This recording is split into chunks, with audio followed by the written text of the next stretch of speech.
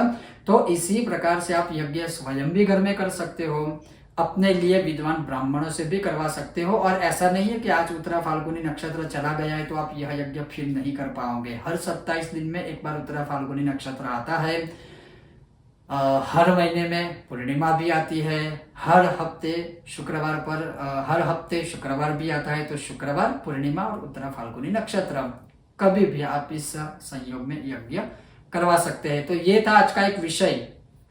स्पष्टता भी करना चाहूंगा कि ये जो वीडियो के द्वारा मैंने आहुतियां दी है, ये 108 आहुति ही मैंने दी थी और हम दे रहे हैं। लेकिन कर्म करते करते समय यजमानों के लिए हम यज्ञ कर रहे हैं, तो हमारी फर्स्ट प्रायोरिटी है पूजा में ध्यान रखना, न कि वीडियो बनाना। वीडियो बनाने का एक ही हमारा एक लक्ष्य था आज के इस अवसर पर कि आने वाले समय में इस वीडियो को देखकर बहुत लोग अपने लिए, अपने द्वारा या खुद से ही यज्ञ कर सके, या फिर इस यज्ञ को जानकर किसी विद्वान ब्राह्मण से करवा सके। इसी वजह से हमने पूरा यज्ञ का अपलोड वीडियो नहीं किया है, क्योंकि बहुत व्यस्तता, बहुत यज्ञ थे। तो सुबह से लेकर कंटिन्यू शाम तक हमने भगवती लक्ष्मी का यह यज्ञ किया है आप सभी लोगों के लिए, जिन जिन लोगों ने हमने अपने नाम दिए थे। ये था आज का विषय और वीडियो। आपको यह विषय वीडियो कैसा लगा अवश्य मुझे बताइएगा। अगर आपको यह विषय वीडियो अच्छा लगा हो तो बिना भूले वीडियो को लाइक कीजिएगा, ज्यादा से ज्यादा शेयर कीजिएगा और हमारी चैनल को सब्सक्राइब करना मत भूलिएगा। और साथ ही में आप सभी को धन त्रयोदशी की बहुत बहुत शुभकामनाएं। जय श्री कृष्ण। ओम गणेश।